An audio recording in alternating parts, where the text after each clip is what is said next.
Manisha will get started. Sir, once again, good afternoon to all of you. Thank you very much for all of your time. Me representing Sanmed, Ganesh, and it's been a wonderful IPC Masterclass 6.0, which is happening for the last almost a month's time.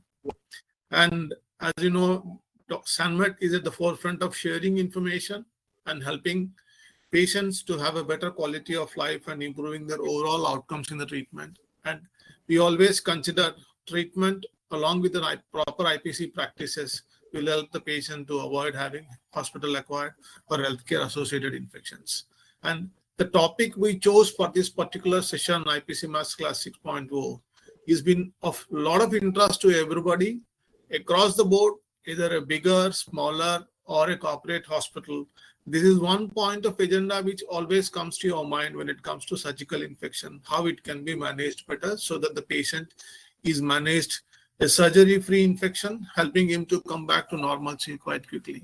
So the sessions are also planned in such a way that we started talking from an initial of how to prepare the patient to how to prepare the hospital operation theater, then to the instruments which play a very critical role in infection prevention control, then to pre and peri-operative management by doctors, you manage the patient, and finally concluding the session with showing how it is better to be managing healthcare-associated infection by preventing surgical site infections in a better way, by taking care of entire thing beyond only incision. Incision is a part of it, and rest all the areas which can be helpful in taking a proper notice of all those things which will help the patients to have a lesser incidence of surgical site infection, thereby the suffering, thereby the better fix, and the improvement in his overall condition and coming back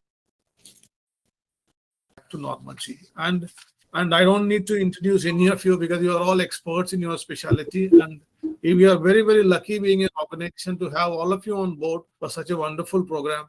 And we sincerely thank each one of you for having a wonderful session of your own and expecting another great session to be happening in coming 1 hour's time. And we also thank all the participants. They are extremely interested in the topic, and we see them joining right at the dot at the beginning of the session. And it gives a lot of motivation as an organization to do these kind of programs and also help to disseminate the knowledge, and thereby helping those patients who actually have a better quality of life. So it's my pleasure and privilege to introduce the chairperson for this panel discussion, which is, I'm very sure, is going to comprehensively cover all the 4 topics, and also showing a way forward how it is better to be managing surgical site infection, which will definitely help those healthcare practitioners to improve on the current status of their healthcare associated infection with respect to surgical site infection, thereby improving the quality of life of our patient. So Dr. Anup Mohta, sir, thank you so much. It's been a pleasure meeting you, talking to you personally, and also very, very enlightening when I listened to your session last time, that how very pointedly you share about how to manage the patient better if you want to have a lesser incidence of surgical site infections. So it's my duty and a pleasure to introduce Dr. Anup Mohta, who is basically a pediatric surgeon with a qualification of MS-MCH, and is an esteemed medical professional with an academic and with extensive expertise in pediatric surgery, pediatric oncology, quality, and publication ethics. He is the director professor and former head of the Department of Surgery, Lady Harding Hospital, Medical College at Delhi, and is associated with hospitals in Delhi with a career spanning over decades. Dr. Mohta, a pre-educational background include MBBS, MAMA in 1979, and surgery from Lady Harding Medical College in 1986, and MCH Pediatric Surgery in 1992, along with a postgraduate diploma in hospital management from Symbiosis in Pune in 2011. He held several prominent positions, including a chairman of Antimicrobial Stewardship Committee in Lady Harding Hospital, and director of Chacha Nehru Bal Chikitsalaya, and principal accessor for NABH and NABH. And Dr. Mohta is also an active member of various ethics committees and professional bodies, and he has contributed to over 160 publications in national and international journals, and he is associate editor of Indian Journal of Surgery and has served as associate editor and section editor for pediatric surgery for Indian Pediatrics. And Dr. Mohta has been an influential leader, including a past chairman of Indian Association of Pediatric Surgeons of Delhi chapter, and continue to contribute significantly to the field through his leadership, research, and training efforts. So thank you very much for chairing the session. And now I hand over the session to you, sir. It's all yours, and we are waiting for your wonderful participation. Thank you so much, sir. Thank you so much for the nice words, and it's a pleasure as well as a privilege to be amongst luminaries of infection control field. Actually, each one is one, and I have listened to all the talks actually as a common man, and there's so much enrichment, because it is said that when you speak only what you know, but when you listen, you learn a lot more than what you know. So it was a pleasure listening to all the experts in the field. So without further ado, it's my privilege to, in fact, one of my inspiration, Dr. Ranga Reddy. Sir, I'll start with you only. I know you have been traveling and just landed at Hyderabad, I guess. So just introduce us to the menace of SSI in India. And secondly, how does, and as you yourself is a master organizer of academic feasts, which I have been privileged to be part of, how do these training programs and webinars, etc., help the current generation of healthcare professionals in combating the SSIs? Dr. Ranga. Thank you very much, sir, for that introduction, and it is my privilege to be part of this luminary panel. As Mataji has very rightly said, when you speak, you really speak what you know. But when you listen to the luminary, you keep adding the baggage to your knowledge, which ultimately had to contribute to our patients who are in need of us, all of us. I thank each one of the panelists, and Sanmed for this wonderful opportunity to be part of it. I will take off video to save some bandwidth as I'm traveling. In regard to the question, sir, I think it's a very apt question. Today, definitely the occurrence of surgical site infections, along with other healthcare associated infections, definitely is one of the most challenging things for our growing modern medicine. And modern medicine is at crossroads because of the healthcare associated infections and the rising tide of antimicrobial resistance. So these are twin problems we had to deal with them. And, unless we are going to go very systematic about it, we will not be able to deal with them. There are numerous guidelines. There are various publications which are available. But the problem is at implementation level. In order to implement properly, I think, there had to be two major components. Of course, there are many components, but two major components. One is the awareness and education. Second is policy, right? Unless we have both of them in a right sense of it, we will never be able to, kind of lead the momentum and lead actually a fight against healthcare associated infections. This audience already, since you all have gone through 4 sessions, I don't need to probably tell how significant is the problem of SSIs, especially in so-called global south, where the resources are very limited. I'm just coming back from Russian Federation, where I participated as a keynote speaker in one of the infectious diseases conference. It is no different there. Despite of the fact that they have little better resources than us, but still they are also, kind of encountering a big problem. So, all in all, you all know that SSIs lead to significant increase in morbidity and mortality in various medical disciplines. And some of the studies have shown that depending on the type of surgery, the prolongation of length of stay in the hospital would vary anything between 3 days to 21 days. That big is the impact on the hospital stay. And you all must have read about the recent report by Indian Council of Medical Research, which has revealed that approximately 15 lakh patients in India are suffering from surgical site infections annually. And the same report says that in India, 5.2% is the SSI rate, which is significantly higher than most high-income countries. So, if we had to deal with this particular issue, definitely we need to have this kind of master classes much more frequently, which are of high importance in terms of sensitization, in terms of training, education, and also equipping all the stakeholders to ensure all of us are going to prioritize prevention, because at the core of everything had to be prevention.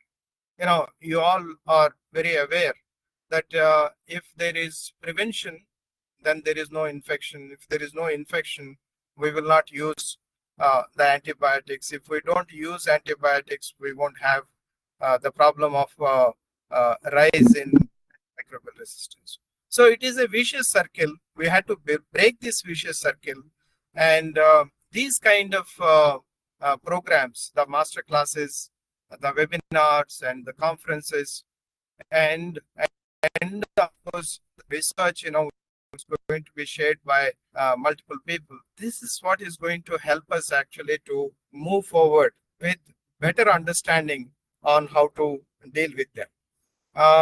And a lot of studies have been done worldwide to show how the training and education can significantly reduce the surgical site infections or any other HIV. Is actually having understanding. Once you know this is a problem, once you know a roadmap how to deal with them, once you have actually in your hands the tools like bundles, etc., you will be able to effectively deal with them. And positively contributing to reduction in the HIIs, especially the SIIs, which are a significant problem in our kind of settings. I will Excellently said, sir. stop here, sir. Yeah, please go on if you want to complete. I will stop here, sir. Thank you very much. Okay.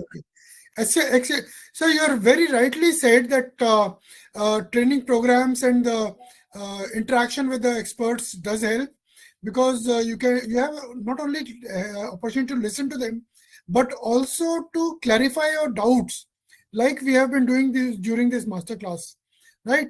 And so at this moment, I can always request the audience also to put in any questions if they have left any, although mainly it will be targeted towards the questions from my side. But if any questions are there, you can please put in the chat box so that we could take it up if time permits. So next, I would request Dr. Bobby. Madam Bobby, it's nice to have you around. And we talked about the hospital management, hospital, operation theater. We talked a lot of things. So all the corporates and big hospitals have modular theaters. But is it necessary to have modular theaters to reduce SSIs? Or what are the other steps or focus areas in the regular theaters for small hospitals in tier 2 cities, tier 3 cities to control SSIs? Thank you, sir, for that question. Good afternoon, everyone. Now, having a modular operation theater, it is beneficial, surely, but it is not mandatory, for all the hospitals. But it can be beneficial for reducing the SSIs because of the advanced ventilation system which they have, and also having a modular OT. It reduces SSIs apart from your ventilation system, enhanced sterilization and disinfection. These all will reduce the airborne contamination, and this sterilization and disinfection system, it makes it easier to maintain asepsis and to reduce the risk of SSIs. Also, when you have a modular theater, you have a better control over temperature and humidity. So the modular OTs can maintain optimal temperature and humidity levels, which can help reduce the growth of microorganism and minimize the risk. Also, because they have seamless surfaces which reduce the risk of contamination and making it easier to clean and disinfect. Having said that, it is not a legal requirement to have a modular operation theater. It is desirable, it is preferable. And those smaller hospitals which are having regular OT, how to reduce the SSI was the second part of the question. I'll be discussing some points with special emphasis on the cleaning disinfection of the OT, especially cleaning between various surgeries, because people don't spend time to clean between the surgeries. So you need to have a 15 to 20 minutes time to clean the OT between the surgeries. Proper disinfection and sterilization protocol of the OT, the flooring, how they'll disinfect using a proper disinfect solution, and also the various equipments used in the OT that need to be cleaned and disinfected. Also, all the staff coming to the OT should ensure strict adherence to hand hygiene, 100% hand hygiene compliance to prevent infection, using appropriate PP and maintaining a sterile environment. Also, limiting the OT traffic. Many a times people walk in and out of the OT when the surgery is happening. So that can be avoided even in a normal, OT which is functioning. So people should not be walking in and out of it, and limit the OT traffic. Have adequate ventilation and airflow. Even in a normal hospital, normal OT, which is not modular, you can have some retrofitting of advanced ventilator systems, which is possible. They can retrofit their existing OT with ventilation system and sterilization and disinfection equipment as well.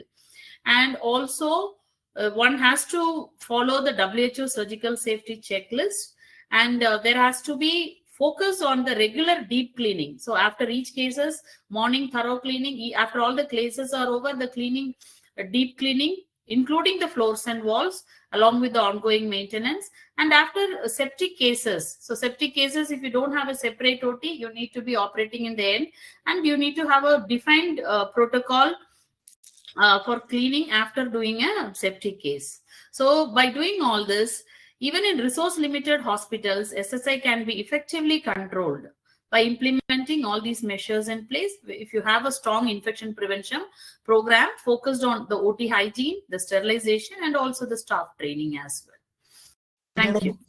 Madam Bobby, you have rightly raised the advantages of the modular theatre, but at the same time, you have guided the audience in how to prevent the SSI in the regular operation theatres in smaller setups, and where while they are in a process of achieving the preferable standards of modular theatre. Thank you very much. So, Dr. Sukanya, coming to you now, it's a pleasure to interact with you. So nowadays the key word is empowerment, and infection control officer has a very tough job of controlling everybody and guiding everybody to follow the right protocols, as Dr. Ranga Reddy also mentioned in the beginning. So how do you empower your team to control the most errant clinicians and the other healthcare professionals in adhering to the prescribed protocols? Yeah, thank you, Doctor, for that question. Yeah, as rightly said, there's a lot of talk about empowerment. I think there are two key words which are very important when we talk about empowerment. One is knowledge. The second one is accountability. Right. So a person is equipped with the amount of appropriate knowledge to prevent a specific infection and is also accountable for that infection. Only then we can actually empower people to actually prevent SSIs or any sort of HAIs for that matter. So how do we empower them? Knowledge is through training, as we all know. I mean, it's been discussed a lot, but training specifically when we talk about surgical site infection has to involve all nurses throughout in different phases of what we call prevention of SSI, right from the pre-op phase, the intra-op, and the post-op phase. So I would really look at empowering nurses through training and appointment of link nurses, which we have done in several hospitals. Okay, infection control link nurses in specific areas, like in your antenatal. Now, if we're talking about single specialty, for example, a mother and child, institute, then obviously you can talk about from the antenatal period, okay, in the OPDs, from the intra-op, right, from the OT. So you need a link nurse in the OPD, you need a link nurse in the antenatal clinics, you need a link nurse intra-op, so the OT link nurse, and definitely you can empower one more nurse in the post-op recovery ward or in the wards. Now, it's not that these are the only, few people or few nurses who will be instrumental in prevention of SSIs. When I talk about empowerment, it means training of all nurses, all sisters, all staff. But these important sentinel nurses or link nurses, which actually help in ensuring that there is an actual implementation of prevention and control of SSIs. And it is extremely important for us to ensure that there is accountability, because every time we talk about any sort of SSI prevention, we say that, oh, it may be something to do with the CSSD, it may be something to do with the patient hygiene, there are patient factors, but ensuring and telling that each of y'all who's taking care of a particular patient who's going in for a surgery is responsible for an SSI if the patient develops, then I think that is one way in which we can empower them. Right. So creating accountability and improving and equipping them with knowledge, especially what are the compliance bundles parameters in the pre-op period, like for example, a medicated body wash. Okay, how is it actually being done? Is it really being taken by all patients who come to your OPD just before the surgery? Right? Where is it documented? So those things are things which they can actually look at and monitor in their particular places or in their particular roles in those specific departments. Intra-op, of course, you're talking about surgical antibiotic prophylaxis, the timing, the agent of choice. You're talking about the ventilation and the temperature and humidity, environmental conditions, as Ms. Bobby told. And of course, post-op period is again a very important period wherein documentation, inspection of the wound, how are the doctors or the consultants or registrars actually looking at wound dressing in the post-op period. So by equipping them with the knowledge of how to prevent and control SSIs in all these three phases and training them and telling them, ensuring that they are accountable for these specific SSIs, actually empowers them to, in prevention of SSIs. Right. I think that's the major thing which I would like to say. Yeah. Thank you very much for highlighting the points. Actually, my question was, how do they encourage the clinicians to adhere to them? Because they are some of the most people who don't listen to the That's right. nursing. Yeah. So and there the are a few. ICNs. Yeah. So there are a lot Despite of me being a clinician, that's the Yeah. worst thing which I face. So that was the thing. Yes, sir. So I would really, tell them, like right now we have actually started in the OT. We have started off with the surgical scrub audits, and we have found in some of the units that the surgical scrub doesn't. It's less than a minute or 1.5 minutes. Right, bringing out these audits of hand hygiene or surgical scrubs, bringing out audits of what is actually happening in the OT, what is the OR traffic. So another way of putting across to clinicians, as we would like you to ask, is doing a root cause analysis of all surgical site infections which have occurred in your hospital in that particular month. So when you do a root cause analysis of your SSIs, you actually split up the different various causes of why SSI has happened for that particular patient. There are, of course, patient-related factors, high-risk factors like, obesity or hypertension or metabolic syndromes.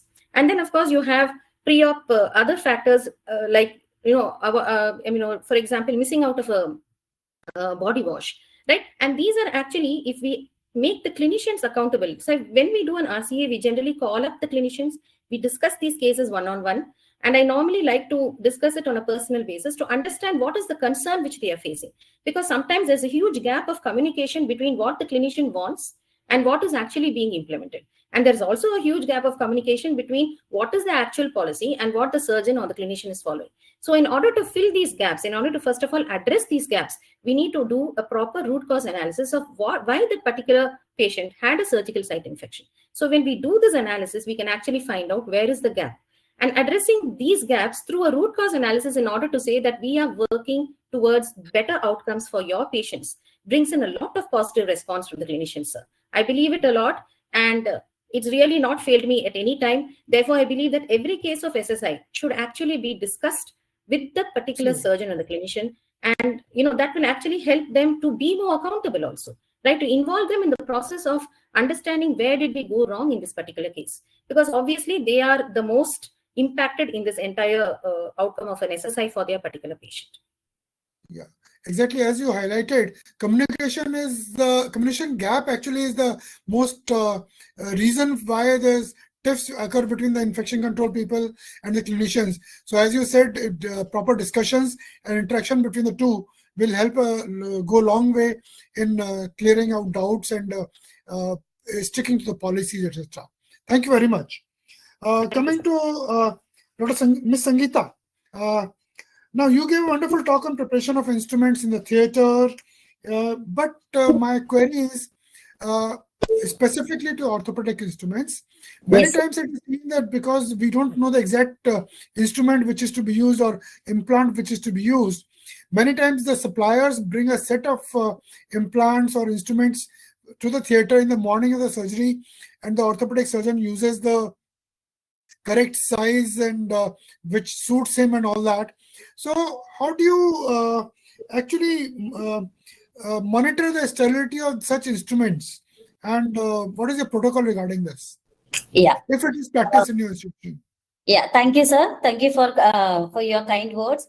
And you raise a very important concern regarding the sterility of orthopedic implants, sir. Yeah, most of the instruments we are brought by the suppliers on the day of surgery. So we have a defined hospital sterilization policy, sir. First of all, we need to define the protocols, and it is two categories. One is for the elective implants and the emergency. Elective, always we can give, give the instruction to the vendors for 12 to 24 hours before. They will brought the implants and we are doing the sterilization and we are keeping and we are using, sir.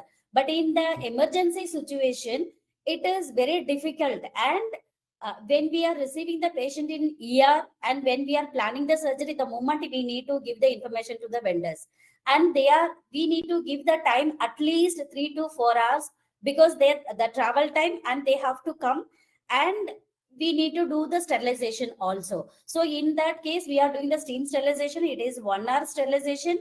And after receiving also, immediately we are taking the patient and we are using the implants. And here also one more policy we can, I mean, if it is in the purchase and the doctors and the vendors or the in the very good relationship, then we can put it in the consignment base the implants. And then they will keep the implants in our hospital. So whichever the size in the emergency time, we can use it immediately.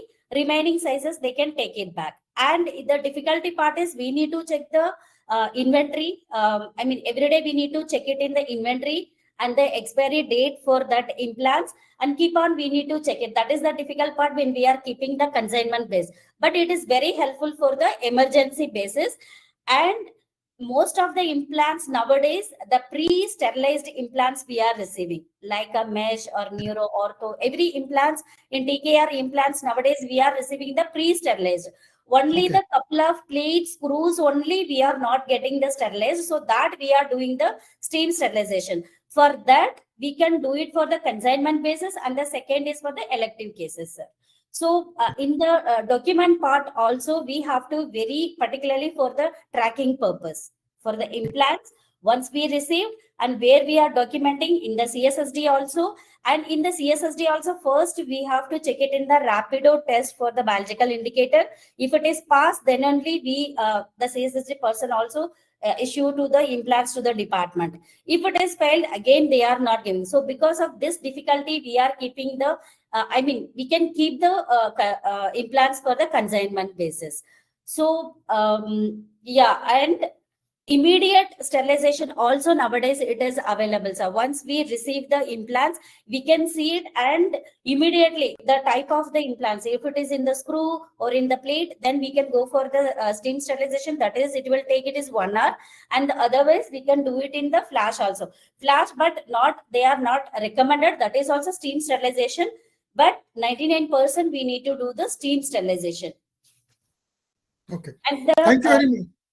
Yeah, thank you, sir. Thanks a lot. Thank you a lot for enriching our information on your policy on institute. And I'm sure many of the HCOs participants will take home this message. I'll request all the audiences to park their questions in the chat box. We'll take them in the end.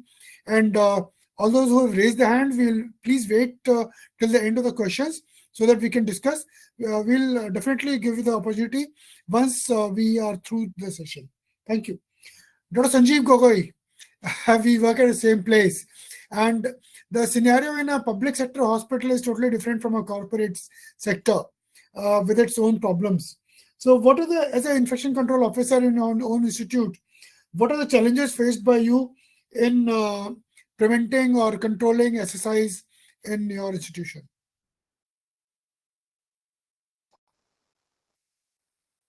Dr. Sanjeev? Sir, am I audible, sir? Yeah. Now you're audible. Sir, thank you for the question. As sir has mentioned that we both work in the same public hospital and a government hospital. So our scenario is completely, actually, to be very honest with the microbiologists we're discussing, it's a very different problem set. So sir being a quality head, we work under the sir's guidance also, and all the time I disturb sir for the guidance and a lot of issues we face. But sir will also agree in the public health hospital from the infection control perspective.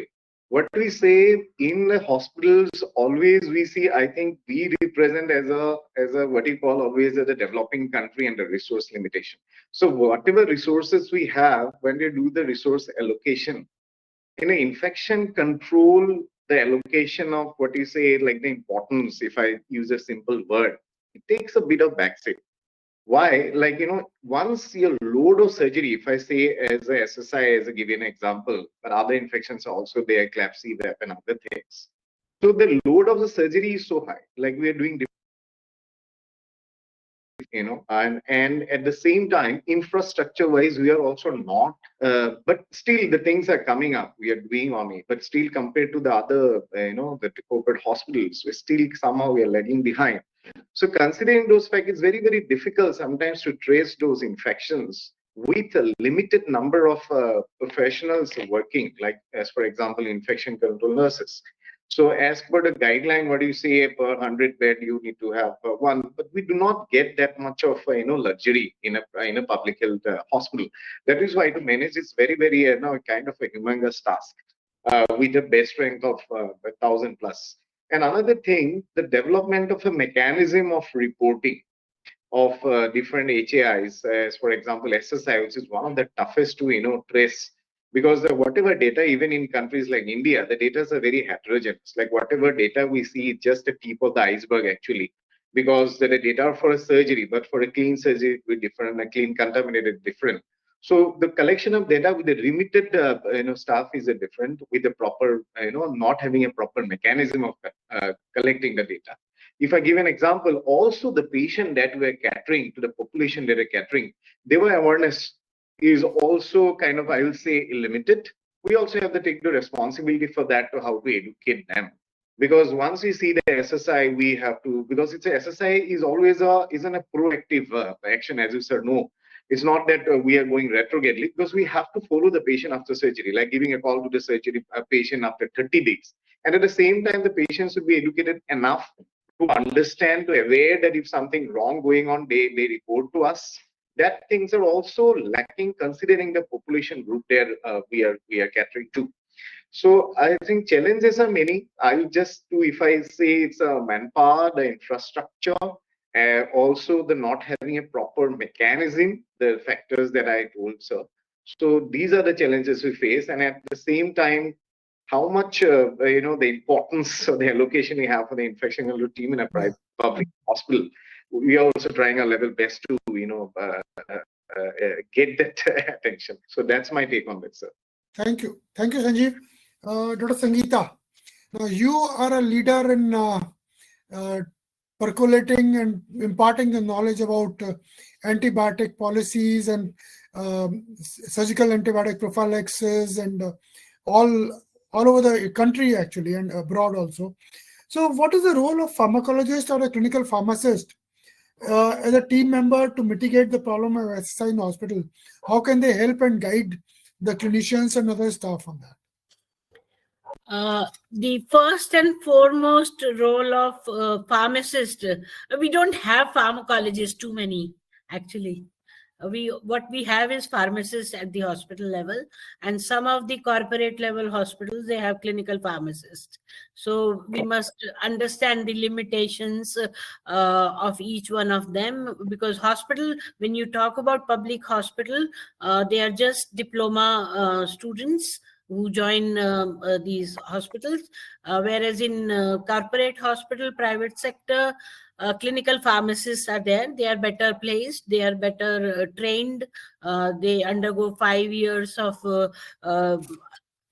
graduation, and of course if you have a pharmacologist, you must involve in the AMS activity, but they are seen only in the medical colleges. So, and that too, many of them don't participate actively in the AMSP activities. They just remain confined to the teaching part. With that context, let me now go to the functions. What all role do they play? First of all, the pharmacist helps you in management of the formulary, because many we all the standard guidelines say that single dose of cefazolin is required for perisurgical prophylaxis. Now you will not be able to achieve this objective unless this cefazolin is available. It has to be available and accessible in the right dose at the right time to the right patient. Now, very often that we see, maybe it is an issue of supply and demand from the pharmaceutical industry, cefazolin is not available. So then the surgeons are left with other choices to choose from the other basket, and very often they choose third generation cephalosporin as an alternative. But as far as the AMS activity and intervention is concerned, it is important that we use the lower generation cephalosporin for perisurgical prophylaxis. That what we want is to inhibit the, to suppress the normal flora at the time of incision. We don't want a wide spectrum, broad spectrum antibiotic here. And some antibiotic which is also effective against Staph aureus. So cefazolin takes place, but it is not available. So it is the role of the pharmacist to ensure that the then second generation cefuroxime should be the better option instead of a ceftriaxone. So first and most important role of the pharmacist is to ensure that the proper, first choice antibiotic for perisurgical prophylaxis are available. Now, once they are available, then they can guide them about the right dose and all those things. Then monitoring and surveillance also comes under the pharmacist role. In a hospital, they can help monitor the SSIs, they can help monitor the use of these antimicrobials, and then they can look at the trends in the infections. Are they increasing? Are there any specific pockets or departments where you see more of these SSIs?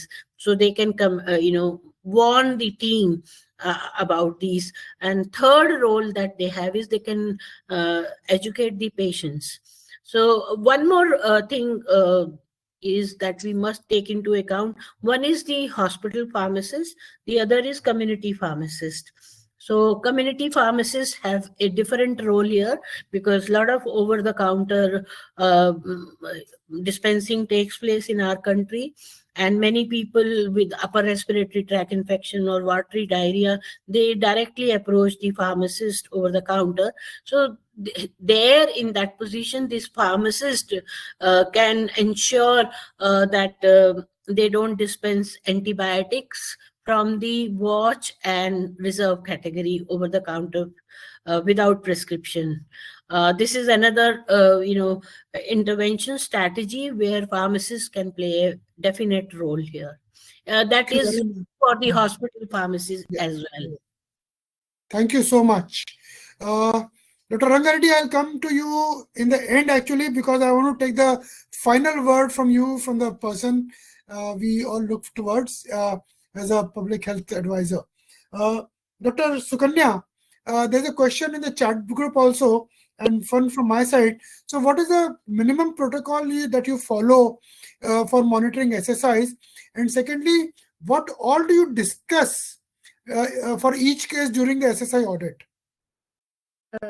Yeah. So coming to the question first, the second question, what all do we discuss when there is an SSI in our HIC committee meeting? So whenever there is an SSI, we the ICN goes through the patient's folders, goes through the pre-op, the intra-op factors which could affect or cause SSI, and even up to the post-op period, and notes down what are all the non-compliances which has occurred in this particular case. So when we present it to the clinicians, the thing is we actually tell them that probably, so we zero down on maybe a 2 to 3 important root causes, because SSI is never a single, it cannot be due to a particular single factor. It is always multifactorial.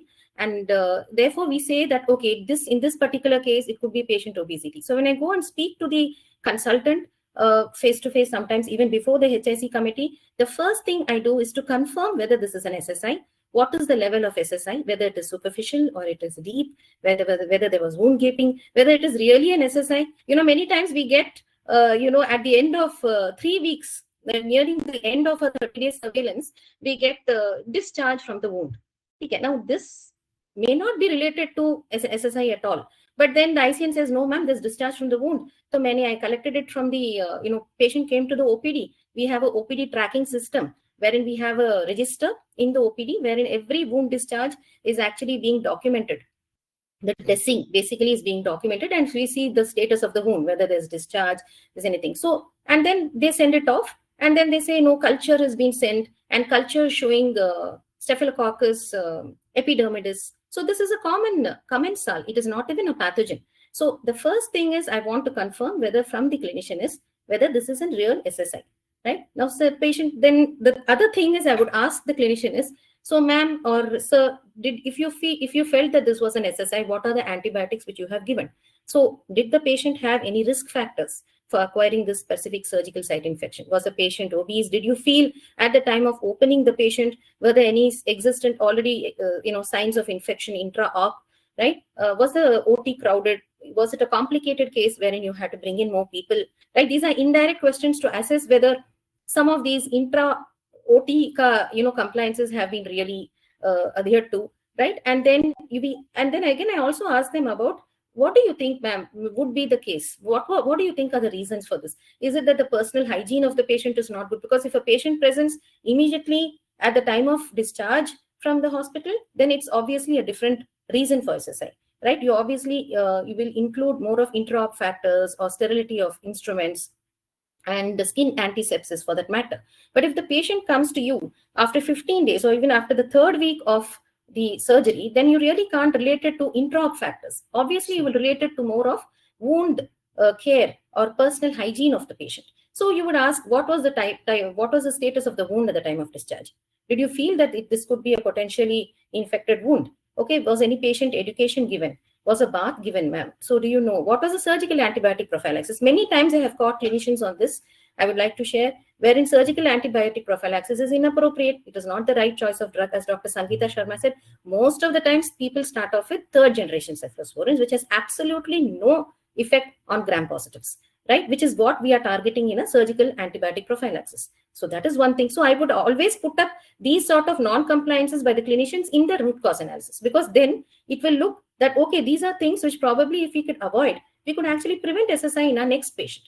The other thing is the duration of surgery, whether there was any blood loss, whether there was a need for any intra-op repeat dosing, whether the patient was obese. Now, many SSI root causes, we have found patients are very obese. Like because the patients whom I see are generally antenatal cases, and obesity is there in them. So sometimes if the BMI is even above 40, 35 and above, they do not modify the dose of Sucasif.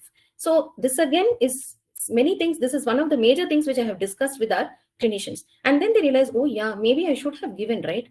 Okay. So that is something which really happens when you have a personal chat with them. It does. The other thing is involved when you present your every case of SSI as a root cause in your committee meeting. Ensure that the clinician is there. You have already discussed these causes and she or he is comfortable with discussion of these causes. We don't want to antagonize or make anybody hostile towards the HIC. So discuss with the clinician what you're going to present. Tell them that, ma'am, these may be the reasons we are going to present. Do you have anything to add on? Do you feel there could be a reason why you didn't do this particular thing? You could always discuss and then put it up in the meeting and present it. So this is the type of discussion which happens with the clinicians. The other, to the first question, as to know, I think you asked me one more question. Basic protocol of SSI monitoring. So when we talk about the protocol of SSI monitoring, we do monitor the patient in the hospital as long as the patient is there with us. So inspection of the wound at discharge. When is the primary dressing removed? At what time interval? At the time when the dressing was removed, what is the status of the wound? Has it been documented? If there was any sort of discharge, swelling, erythema, pain, has it been informed to the primary consultants? Now, many of the hospitals, sometimes they will send a junior doctor or a duty doctor to do the dressing, right? And then even if there is some amount of discharge, they say, no, it'll be okay. We are removing the primary dressing. And either they will send with a secondary dressing or they will not send with a dressing at all, right? So that is another thing which we monitor at the level of when the patient is with us at the hospital. So documentation of the wound status at discharge is one thing to ensure, to capture whether the SSI was an early onset sort of a SSI or whether it would happen at the first or the second visit to the OPD. The second thing which we do to capture cases of surgical site infection post-discharge, that is when the patient comes for a review of the wound to the particular surgeon in the OPD, is to, we have actually kept SSI tracking registers or surveillance forms, wherein every wound dressing which comes to the OPD is monitored, whether it's any sort of surgery, right? It is entered as to what are the demographic details of the patient, the UHID, the type of surgery, the name of the surgeon, right? And what is the wound state, whether the OPD, this is the first OPD visit when or not, and then what was the status of the wound. And the last column is, was any antibiotic started? Was any laboratory investigations recommended for this patient? Because many times they'll say there was no wound discharge, nothing was there, but madam had written antibiotics. So what does it mean, right? So it means that probably they've not captured the wound status, but the consultant has, and consultant had started on an antibiotic. So no, any consultant will start on an antibiotic only if there is a possibility of an infection, whether it is related to the SSI, was it a COTI, or whether it's a urinary tract infection, which is not going to be useful. So that information also needs to be captured. Second, if there's any laboratory investigation written for that particular patient. So all these are captured for every patient who comes for a wound dressing in the OPD. This is what we do after discharge of the patient at the OPD level or the OPD basis. The other thing is calling up the patient. So up to maybe 15 days, the patient comes to us. But again, we need to follow up or monitor the patient up to 30 days for non-implant surgeries and up to 90 days for implant surgeries. So up to 30 days, when we are doing a surveillance, we call the patient at 15 days once, okay, and then again at 30 days. Now, the most important thing I have always told my nurses is don't call up and ask the patient, how are you?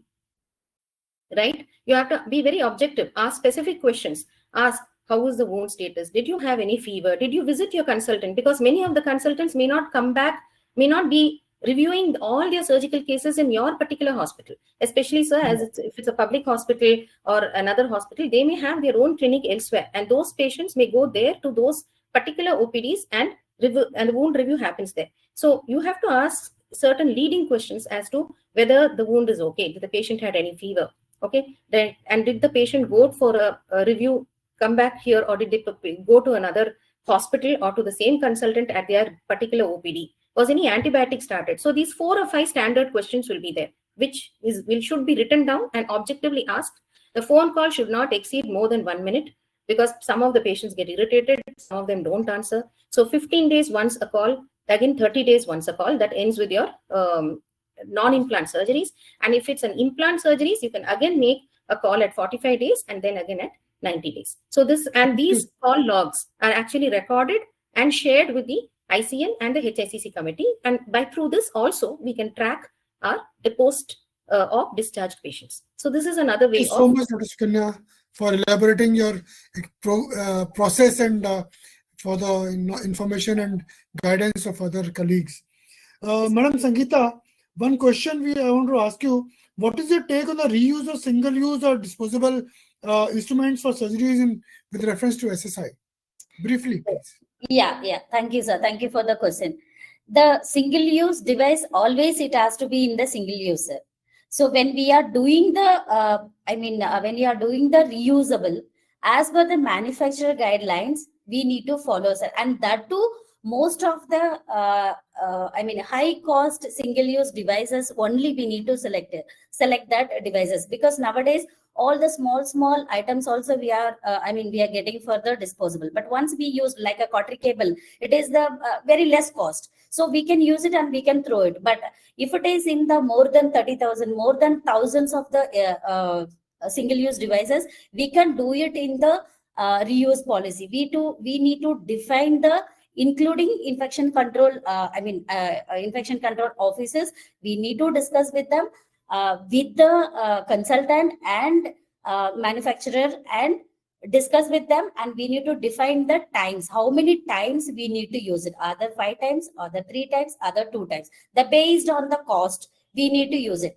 And always the single-use devices has to go for the manual cleaning only. There is no washer disinfector, there is no ultrasonic washer. Why? Because the most of the single-use devices have blood and protein tissues, everything stuck into that small areas. For example, if it is in the energy source, it is very Teflon coating, it will be there. It is very small area. In that area, blood, protein, tissue, always it will be there. So always we need to go for the manual cleaning and define the items and the cost also according to the hospital policy. And we have to use it for the define the timings. After that, we need to discard it. But as per the guidelines for the patient safety, when we are using for the single use, only the best for and the prevention of the SSI, because of some patients we are using and another device we are taking to the another patient. So most of the time we need to see the cleaning protocol, cleaning process, and for the when we are using, what type of surgeries we are using. That also we need to see, and the indicators we need to follow, and the tracking purpose. Any patient, this kind of patients, any patient have a SSI, immediately we need to see, we need to track which kind of single-use device we used. So according to for that tracking purpose also, we need to follow the infection control policies, sir. Yeah. Can I add, excuse me, Dr. Mohta, sir, can I add one more point on this single-use device policy? Yes, yes, ma'am. Single-use devices which are not reusable, as much as possible. As much as possible, yes. And if they are reusing, in the policy, the cleaning and disinfection protocols, apart from the number of times, the most important thing is about the functionality check. Functionality check, yes. So this, many a times people miss out on this. More than the number of times, the functionality check has to be done. Even for cath lab equipments and all, to check the functionality, there are equipments available for the items.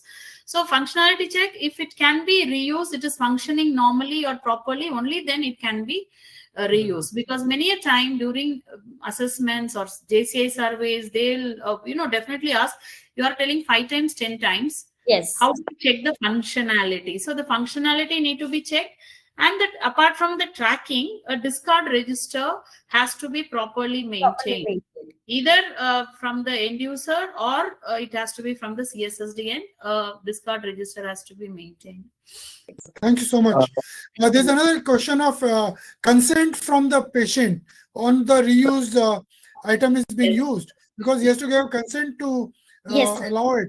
We're considering the financial this thing also and all that, no? Yes, sir. Yes. It is in the concern in the first page. It will be there in the 2 lines. We are explaining the reuse consumables. We are using like that. We are explaining. After that only we are taking the patient, sir. Right. There was a question, should we strictly follow PATO's guidelines for SSI? Yes. If there's an infection, you should document it so that you can you can easily explain if any SSI occurs after the surgery. Right. So another question is, Madam Bobby. One question is, after surgery, when the patient should take bath, what do you advise at the discharge, right? Yes. Hello. Madam Bobby, yes. Yes, sir. The question is, sorry, there's a question in the chat. When should a post-surgical patient take a bath? It depends upon the type of surgeries, and based on that. Otherwise, when the patient is in the hospital, definitely sponging is only normally we don't allow bath immediately post surgeries. And also, depending upon the type of major or minor surgeries, it has to be decided post discharge. Yeah, actually, if the patient is comfortable and the dressing is a waterproof dressing, taking little care to protect, I think the bath also can be done. I believe so. Apart from the wet sponging at, as Bobby Madam said. So, Bobby Madam, how do you encourage the nursing team to fight the SSI? I think it was partially covered. If you want to give some takeaway message. Takeaway message for nursing team, already partially covered by Dr. Sukanya. However, I'd like to quickly add on the points, because if you have to encourage the nursing teams to fight the SSIs, it requires a multifaceted approach. You need to, in which 3 things one has to remember. You have to promote awareness and education. You have to, and also we have to empower the nurse. About awareness, you need to have regular awareness campaigns to educate the nurse on various risks and consequences and how to what are the prevention strategies. Various workshops and training sessions we need to conduct regularly on SSI prevention, infection control practices, and wound care also, because latest lot of evidence-based practice guidelines are available. And evidence-based practice updates also need to be given from time to time for SSI prevention. We have to share it with our nurses. We have to empower the nurses to speak up, to report concerns related to SSI. We have to recognize and reward them for demonstrating, their effort for excellence in their SSI prevention efforts in your monthly or quarterly hall or your nurses day or annual day. Please recognize and reward them, and also involve all the nurses in various SSI initiatives. Along with that, we must remember as leadership team members, one has to provide adequate resources. Telling is not enough. We have to provide them with adequate resources, including a PPE, including a sterilium, including having adequate number of infection control nurses in your hospital, and also various study materials. And also we need to support them for various quality improvement initiatives. Thank you so much. These are the things which I wanted to tell. If you are implementing... Sangeeta, there's a question in the chat. Thank you, Madam Bobby. Dr. Sangeeta, there's a question: how to modify super-safe dose depending on weight? That's cefuroxime. First is, I will request the audience to use the generic names instead of trade names. So I think that's one principle of this thing. Anyway, Dr. Sangeeta, would you like to comment on that?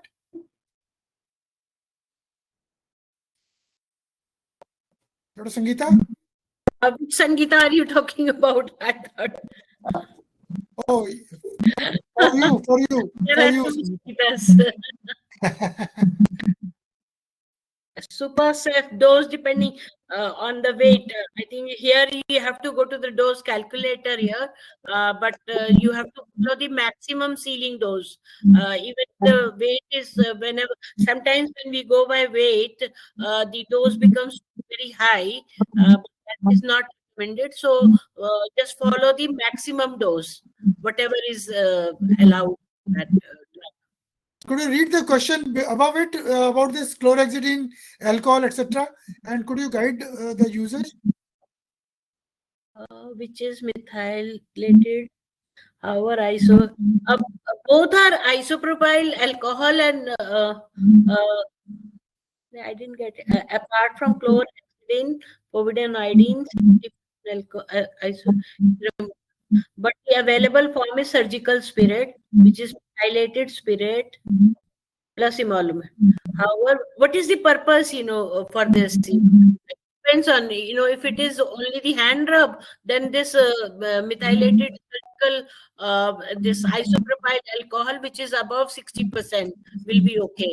But I think, what is the question? Is it about this scrub or reagent? Ma'am, can I just add into it? I think the question is a little confusing, but what they want to know may be different percentage. But what we understand, whosoever is asking the question, because whenever the alcohol we use, the 70% where the alcohol acts as the optimum. The optimum action comes in 70%. That's the different studies have shown. That is why when the optimum action we use for 70% alcohol. And when it comes to the chlorhexidine, while you mix chlorhexidine with alcohol to give a residual action, because the alcohol will evaporate and the chlorhexidine generally get attached to the protein of a skin and give a kind of a residual action to it. So when you're saying the spirit and also, let's try to use 70% because there we get the optimum action against the bacteria. So that is why having a higher concentration will not be useful. It will not add to the efficacy of this. 70%. It has to be above 60% and 70% is the optimum. Yes. Yeah. So I think we are coming close, and now I want to have a final word from Dr. Ranga Reddy. Sir, what is your guidance for the clinicians and surgeons specifically as a takeaway message? Thank you very much, sir. I think, I don't think I will be able to give a guidance to them, but rather I will, you can, sir. You can. I will make a humble request to all the surgeons and the clinicians that please do not leave anything to chance. Adhere to infection prevention protocols and insist your teams, whoever they are, that every member of your team does the same, comply with whatever guidelines you have in the hospital, whatever bundles you have in the hospital, ensure that they are going to follow them, they are going to comply with them. Why I'm saying this, it is not only the question of patient, right? It is also the question of your own safety, clinician safety, the surgeon safety, because ultimately the responsibility for that given patient lies with you, me, as a physician, with you as a surgeon. And our reputation always is on line. In case, something goes wrong, definitely it is going to have a negative kind of impression about us, and is also going to reduce kind of our reputation. So that's why it is very, very important that we all follow. Coming to a few things, which I would like to quote. One is the first part of the question, I have answered saying that we need more of these sessions, more of knowledge and all that stuff, right? But on the other side, all these hygiene measures, like, for example, hand hygiene and pre-surgical bathing, etc., etc., this evidence is available, knowledge is available. It is the question now about implementation. Implementation make all the difference.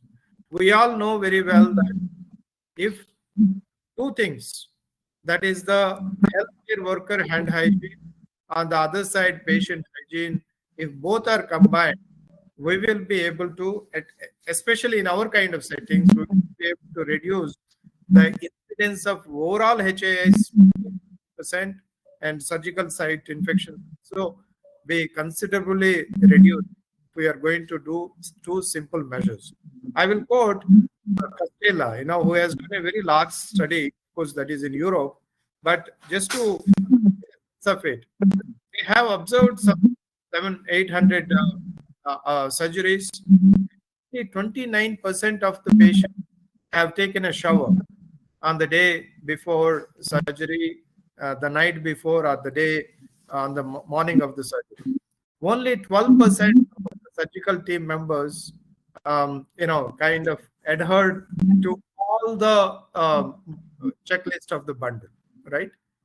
And if it comes to the scrubbing technique, it was observed that only 22% of the staff who are working in theater, especially the surgeons, have adhered to that, right? So it's a very alarming thing. My own students and participants in the pioneering Diploma in Infection Prevention and Control PG level program, our students also have done multiple studies, and they have even published them.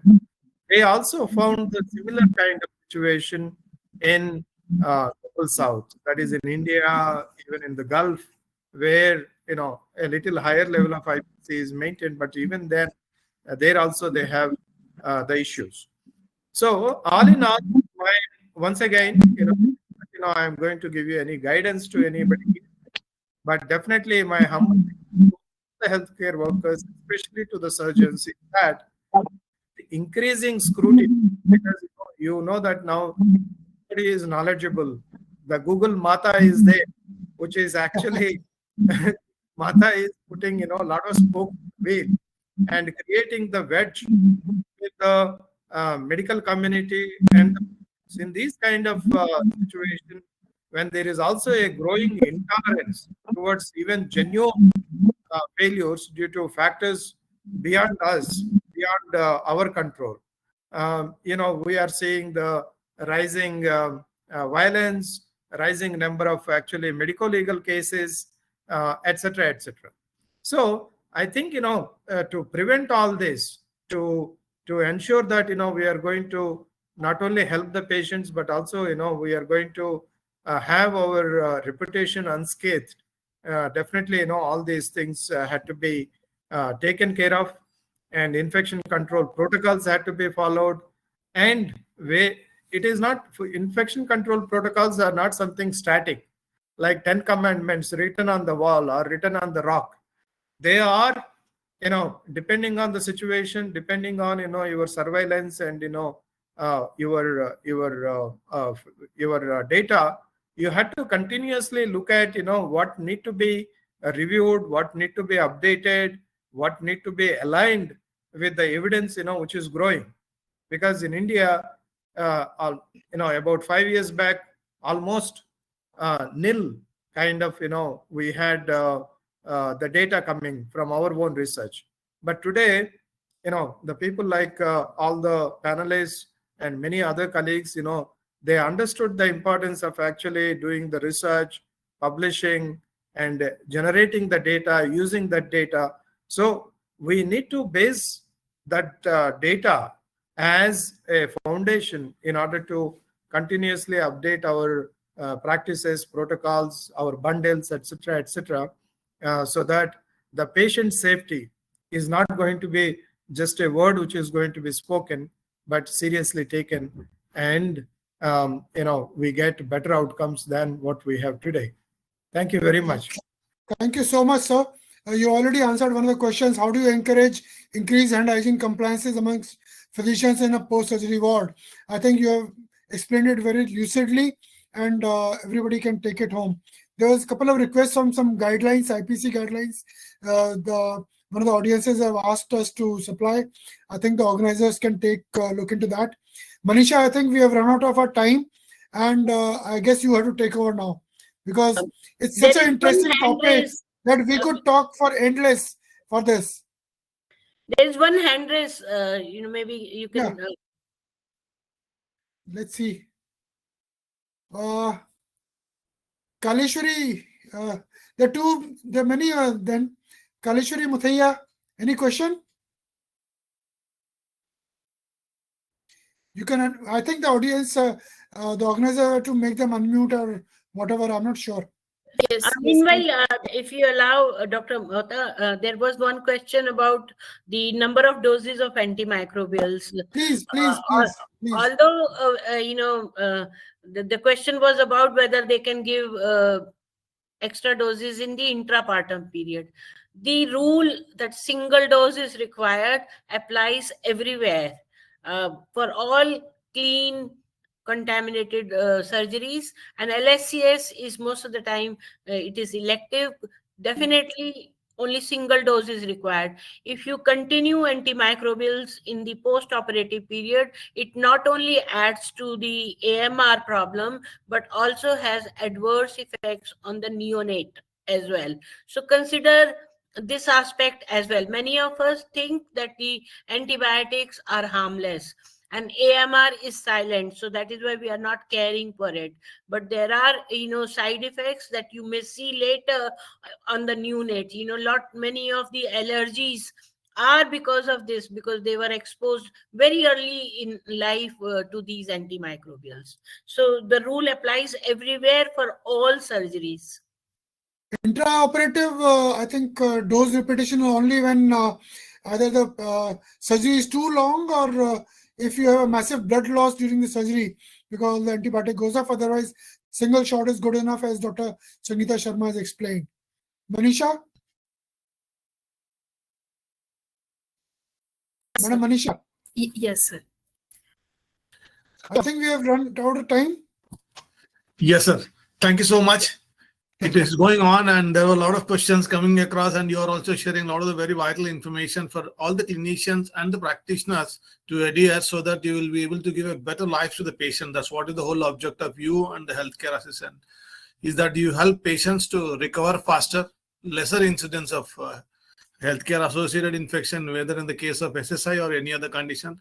End of the day, what is more important is the patient should be safe enough to go back from the hospital quickly and get back to normal work. And it's been an absorbing session for about an hour, and it's been a great experiential sharing from each one of you. It's not that one at a user level, one at an academic level, one at a direction level. Everybody else is working like Ranga sir was saying.